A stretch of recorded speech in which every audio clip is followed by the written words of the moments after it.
जय परमेश्वर गुरुतालो जी, जय परमेश्वर। आज ये किताब आज से मैं समाज के लिए तो मेरे समाज के लिए तो मैं पढ़ता ही रहूँगा और उसका तो साथ ही रहेगी। और इसके साथ साथ ये किताब जगदीप कारनी पूरी 36 कौम के लिए पढ़ रहा हूँ। पूरी हिंदुस्तान में जितनी कौम है उनके लिए पढ़ रहा हूँ, क्योंकि ये किताब कोई मजहब और ज्ञान के बारे में नहीं है। ये सिर्फ और सिर्फ हिंदुस्तान के सौदागर बनिए बेईमान लंका के ढेड़ों के राक्षसी पाप से बचने के बारे में हिदायत है। तो भाइयों, मैं ये किताब पूरे 36 कौम को समर्पित करता हूँ और इसको जरा ख्याल से देखिए, पढ़िए, सोचिए, समझिए, फिर भनियों के जाल से बचिए। तो भाइयों, ये जगदीप कारनी जिसको श्री अनूप दास प्रिंटिंग प्रेस छावनी एरमपुरा में साहब के प्रसिद्ध किया, तारीख 17 अप्रैल सन 1909, जावसास विधि 12/7/1965। ये किताब जगदीप कारनी और पूरे विश्व के भले के लिए, इसके लिए भाइयों एक बार इस किताब को पढ़ना सौभाग्य की बात है, सौभाग्य की बात है। और इसको चुकना परम दुर्भाग्य है। इस किताब को एक बार जब नहीं पढ़ोगे, जब तक इस दुनिया में चल रहे इतिहास और क्या क्या करतब किए रावण के जमाने से आज तक कुछ मालूम नहीं पड़ेगा। ये दुनिया में चल रहे ये सब झूठे इतिहास चल रहे। असली इतिहास में जाना है और असली इतिहास को देखना है तो ये किताब एक बार जगदीप कारनी पढ़नी पड़ेगी।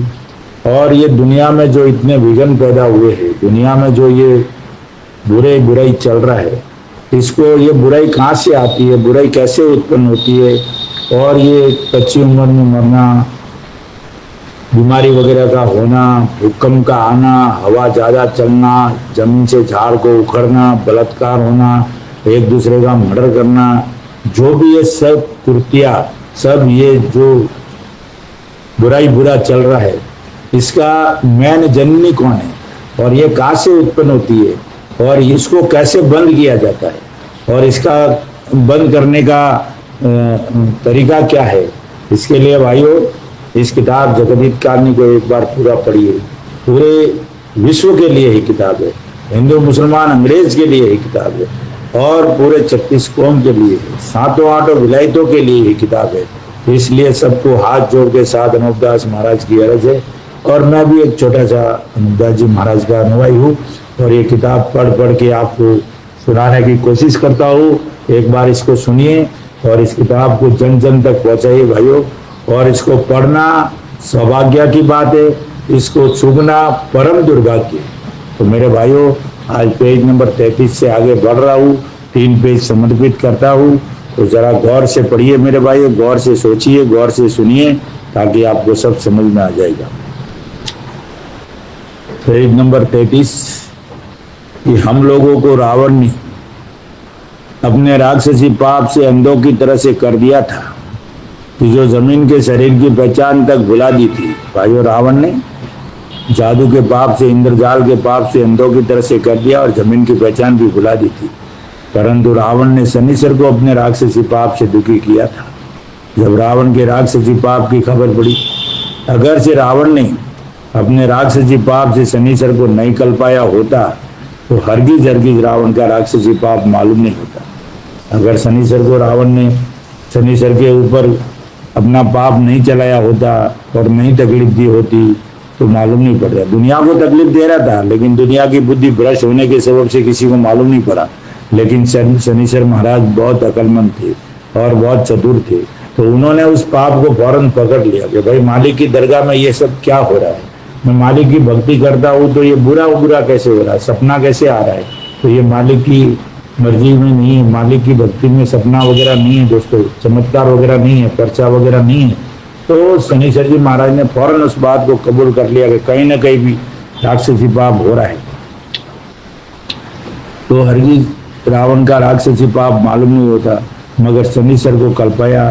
जब रावण की चोरी संसार में प्रकट हुई, जब तो प्रकट होते ही संसार ने रावण के राक्षसी पाप को छोड़ाया।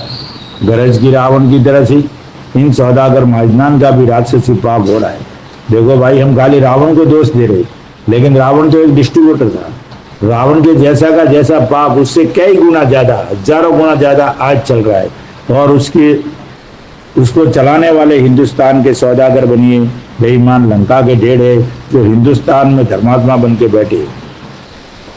राक्षसी पाप हो रहा है, जिससे तमाम जान के लोगों की अक्ल फिरी हुई है कि अपनी चीज को अपनी और पराई चीज को पराई नहीं जानती। परंतु इन सौदागरान ने रावण की तरह से मुझ गरीब अनुपदास को अपने राक्षसी पाप से कल्पाया। रावण शनिचर जी महाराज के जैसा का जैसा अनुपदास जी महाराज के ऊपर भी हिंदुस्तान के सौदागर बनिए ने वही प्रयोग किया था।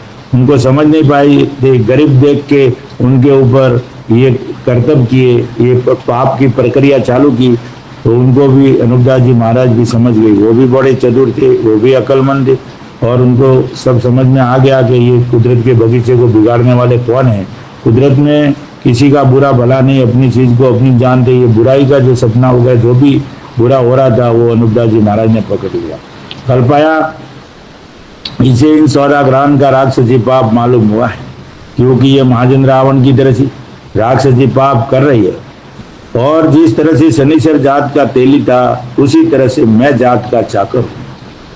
अभी यहाँ अनुपदास जी महाराज कहते हैं कि शनिचर जात का तेली था, उसी तरह से मैं जात का चाकर हूँ। तो भाइयों, अनुपदास जी महाराज, चाकर का मतलब क्या होता है? कि चाकर का मतलब यह होता है कि इस कुदरत के बगीचे को, मालिक के बनाए हुए बगीचे को बचाने की चाकरी करना, पूरे विश्व के, यानी ये पूरे विश्व जो है वो मालिक का एक बगीचा है, और उस बगीचे को बचाने का काम अनुपदास जी महाराज ने किया है। तो उन्होंने बोला कि मैं जात का चाकर हूँ। तो भाइयों, चाकर कोई हल्का शब्द नहीं है। ये कुदरत के बगीचे को बचाने को उन्होंने चाकरी की है, और पूरी आज भी कर रही है। तो भाइयों, मैं जात का चाकर हूँ। तो मुझ गरीब को इन सौदागर महाजनान ने अपने राक्षसी पाप से कल्पाया, और अमीर लोगों को तो मारे डर के सम्मामुख नहीं कल्पाते हैं, लेकिन ये बनी अपने राक्षसी पाप से गारत तो सबको ही कर रही। अमीर गरीब फकीर अतीत साधु संत पंडित जोगी, यानी गारत तो गारत करना मतलब यानी दुख देके, और हर तरह से पैसों से गारत करना, गरीबी से गारत करना, शरीर से लाचार करना। तो गारत करना एक ही प्रकार का काम नहीं है, कई प्रकार के। गारत करना बोले तो वो लाचार हो जाता है, कुछ काम का भी नहीं रहता है। हर तरह से गारत करना, गारत करने का मतलब खाली खलासी करना वैसा नहीं है, लेकिन हर तरह से। और कच्ची उम्र में तो मारते ही है ना। आज की पाप से 125 वर्ष की उम्र है, लेकिन ये भी इन्होंने करके रखी है। अपने कुल में इकरार करके इन्होंने 125 वर्ष की पाप से करे, उससे भी कौल इकरार से फिर गई है। तो भाइयों, मालिक के घर की उम्र तो 10,000 वर्ष की है, और 125 वर्ष की तो इन्होंने पाप से कर रखी है। तो कच्ची उम्र में तो सबको ही मार रही है। अपने राक्षसी पाप से दुखी तो बगैर जबान वालों को और गरीब आदमियों को ही करती है। इसलिए मैं गरीब साधु तमाम जान के लोगों को इन बनियों के राक्षसी पाप से वाकिफ करता हूँ। महाराज ने एक किताब जगदीशकार ने लिखी है, और पूरी दुनिया को अनुपदास जी महाराज वाकिफ करते, दूसरा कोई नहीं कर सकता भाइयों। बाकी सबको ये किताब पढ़नी है, और किताब पढ़ के समझना है। वाकिफ करता हूँ कि इन बनियों के अनेक तरह के सल और फरेब है, कि जैसे रावण के अनेक तरह के सल और फरेब थे, उसी तरह से इन सौदागरान के भी है। तो जिस तरह से कि रावण के वक्त में शनिचर के कहने से तमाम जान ने एक दिल होकर रावण के राक्षसी पाप को छोड़ाया था, उसी तरह अब इन सौदागरान की राक्षसी पाप को भी तमाम जान के लोग एक दिल होकर मुझ साधु के कहने से छोड़ाओ। कौन से साधु? अनुपदास जी महाराज के कहने से छोड़ाओ, क्योंकि पाप उन्होंने पकड़े, पूरी गारंटी वो ले रही है। हमारे पास कुछ नहीं है, हमको तो ये किताब पढ़ के इंसाफ करने में मददगार बनना है भाई। तो मुझ साधु के कहने से छोड़ाओ, तो इन बनियों के जाल से सबको सुख प्राप्त हो, क्योंकि इन सौदागरान के जाल से तमाम जान के चौपाए व पंकेरू और मई आदमियों के तकलीफ पाते। इस पाप में दोस्तों, चौपाए पंकेरू जो उड़ने वाले हैं, वो भी इस पाप में कल्प दुखी हो रही है। इंसान दुखी हो रहा है, जानवर दुखी हो रहा है, पशु पक्षी, यानी पूरी 84 लाख जीवा जुग, जिसको दुनिया बोलती है कि 84 लाख भुगतनी पड़ती है। तो दोस्तों, भुगतनी नहीं पड़ती है, दुख पाना पड़ता है। भुगतना तो एक दूसरे एक जो जैसे कि कोई गेहूं का बीज है तो जौ तो नहीं होंगेगा, मक्की का बीज है तो बाजरी तो नहीं होगी, बीज तो बदली नहीं हो सकता है।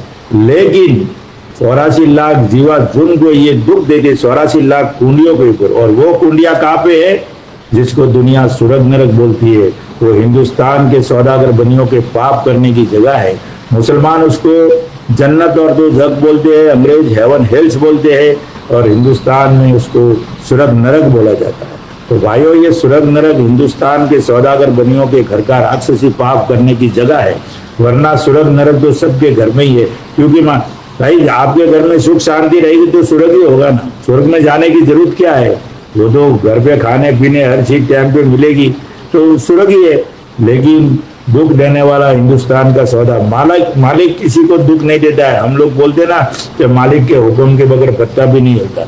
मैं दोस्तों दावे से कहता हूँ कि मालिक पत्ता हिलाता ही नहीं है, क्योंकि मालिक की लिस्ट में दुख देना लिखा ही नहीं है। एक बाप अपनी औलाद को थोड़ी दुख देता, बाप दुख देखेगा लेकिन अपनी संतान को दुखी नहीं रखेगा, उसको दुख नहीं देगा भाइयों। तो परमेश्वर है, वो पूरी सृष्टि रचेता है, वो किसी को कुछ दुख नहीं देता है। दुख देने वाले हिंदुस्तान के सौदागर बनिए।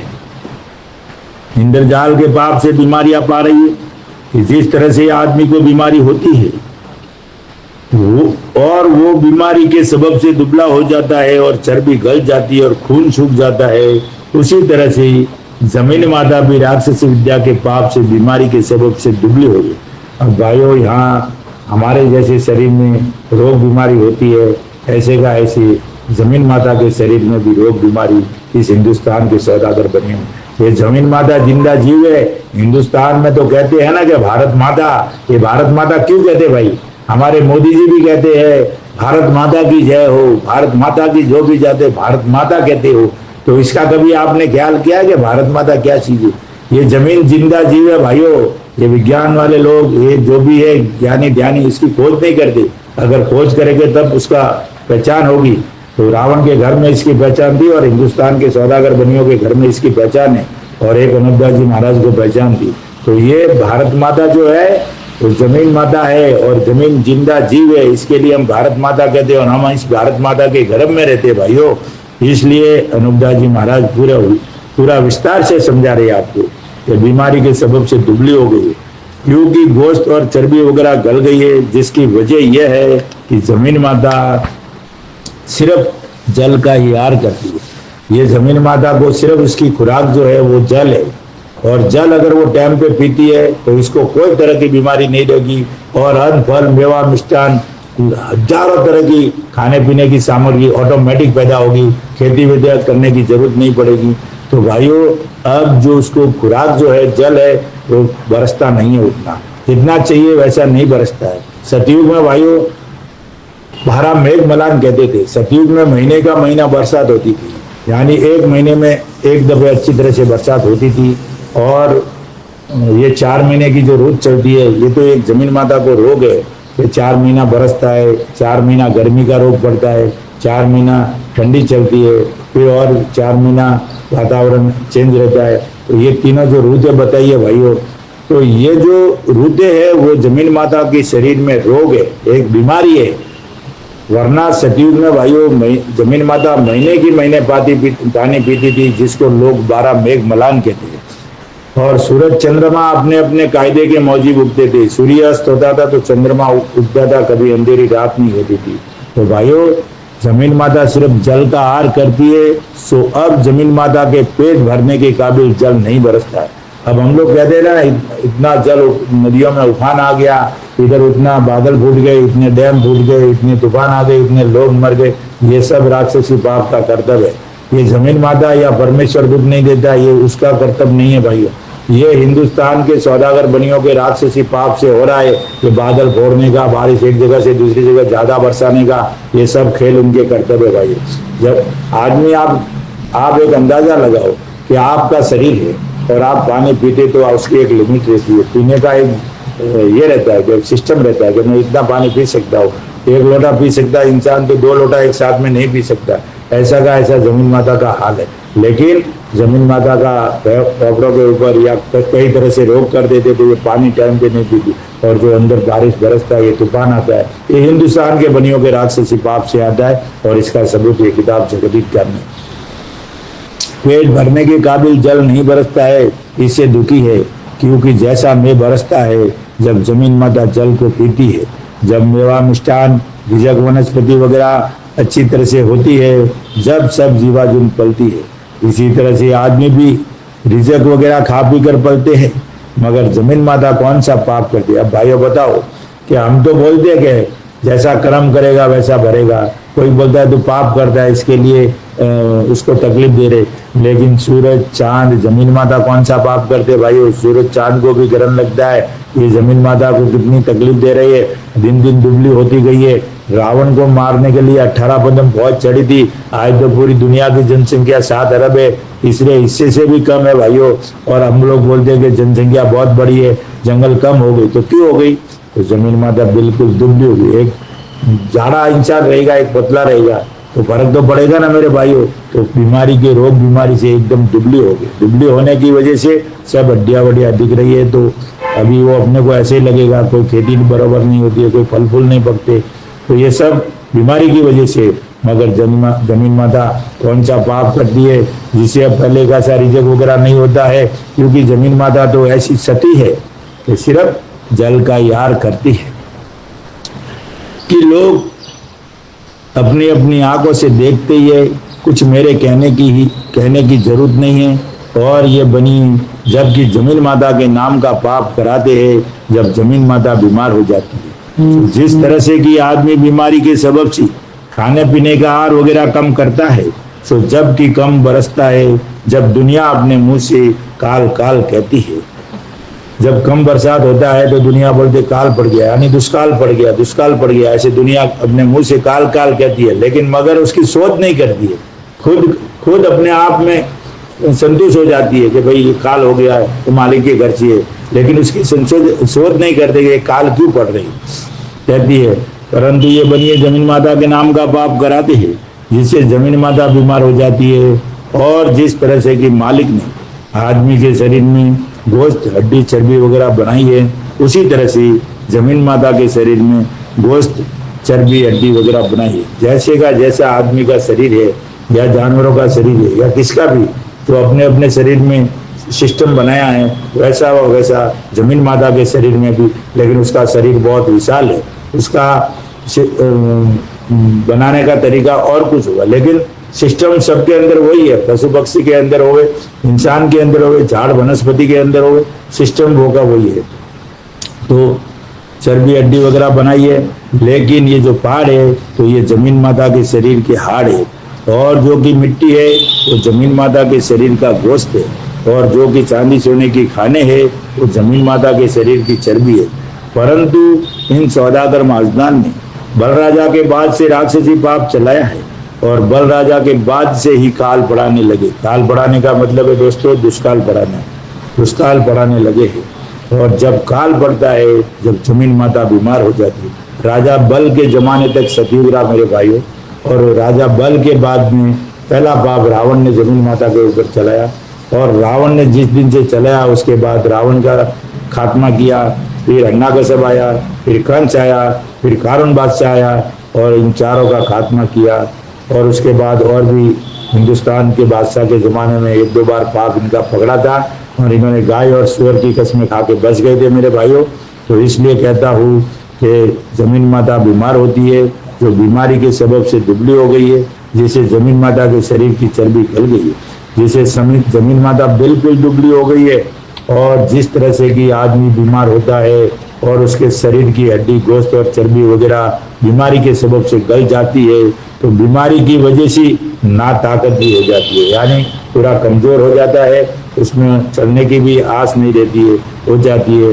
तो इसी तरह से अब जमीन माता भी बीमारी के सबब से ना ताकत हो गई, अब जमीन माता की ऐसी आ गई। इसलिए भाइयों कहता हूँ कि हर घर में सुख शांति चाहिए, तो फिर एक बार इस किताब को पढ़िए। और ये पाप चलाने वाले कौन है, आज बुरा करने वाले कौन हैं, आज दुनिया में जो बुरा होता है उसके गुनहगार कौन है, और बुरा करने वाला कोई और है, वो तो धर्मात्मा बन के बैठा है। और हम ये बुरा दुख भोग रहे हैं, और इस दुख को हम यहाँ हिंदुस्तान में या देश इधर जो है चलाने वाले वो हमारे लोग हैं। दुनिया तो 84 लाख कुंडियों के ऊपर पाप करता है, जिसको हमने देखा नहीं है, इसको हम लोग स्वर्ग नरक बोलते हैं, वहां पे पाप करता है जब आके लगता है, और वो सिस्टम को हम फॉलो कर रहे हैं, हम मालिक को दोष दे रहे हैं कि ये मालिक सब करता है। इसके लिए भाइयों इस किताब को एक बार जरूर पढ़िए तो सब समझ में आपको आ जाएगा। ना ताकत हो गई है और चर्बी वगैरह गल गई है, और जो कि नोई धातु की खाने सुनी जाती थी वो जमीन माता के शरीर की चर्बी थी।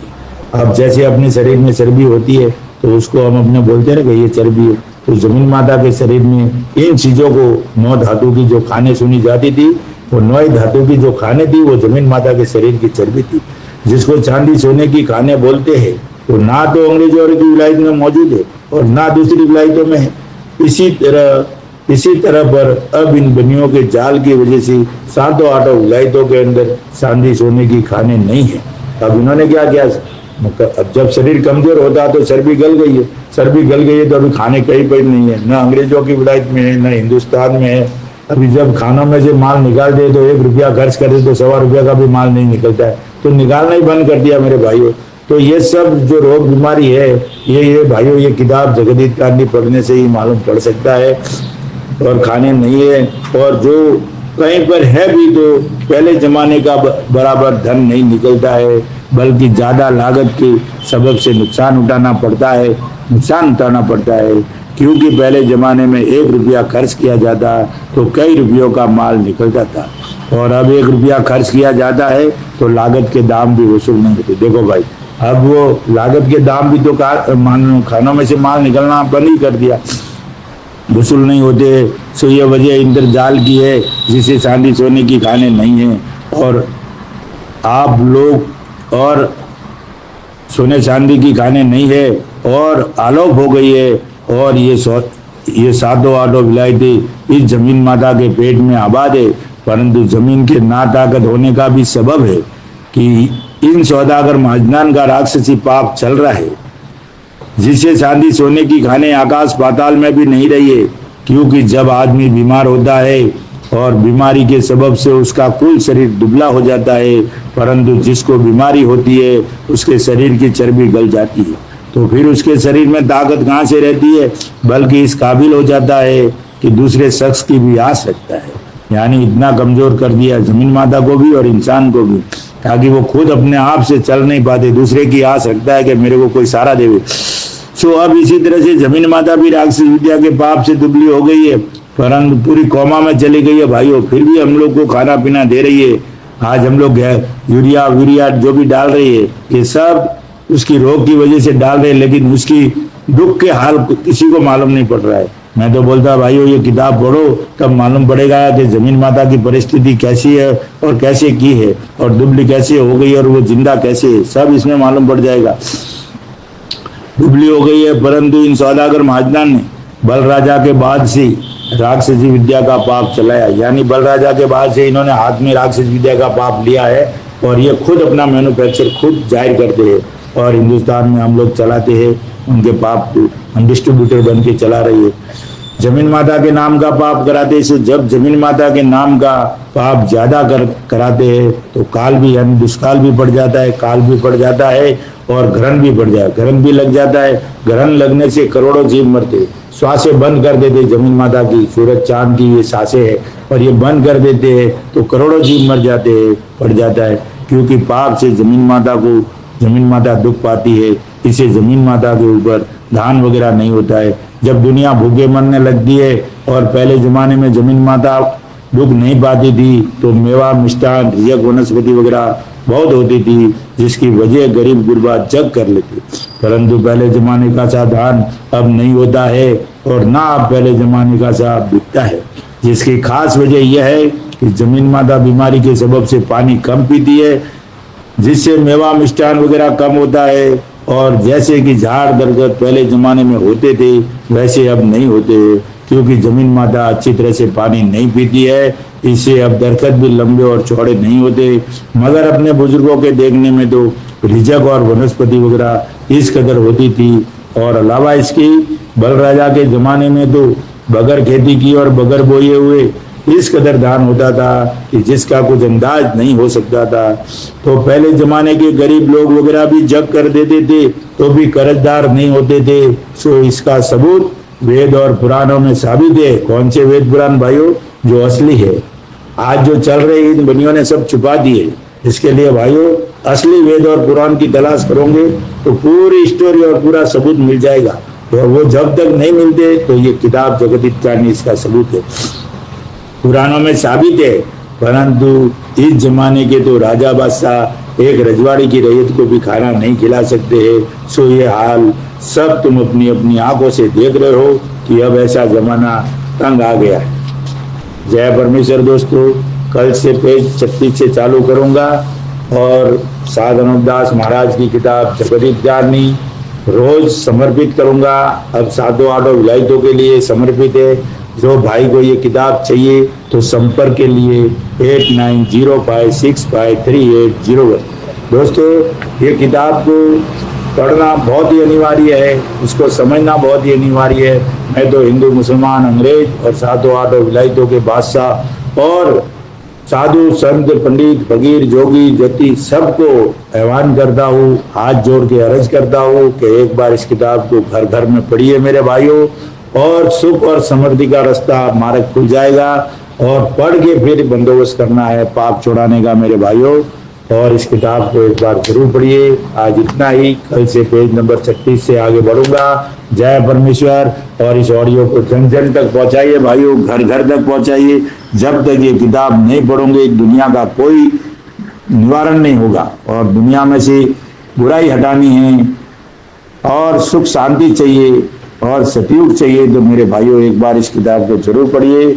और इसके गुनहगार हिंदुस्तान के सौदागर बनिए बेईमान लंका के ढेरे जो हिंदुस्तान में धर्मात्मा बन के बैठे हैं। और इसका सबूत है ये किताब जगदीतारणी। जय परमेश्वर, जय परमेश्वर।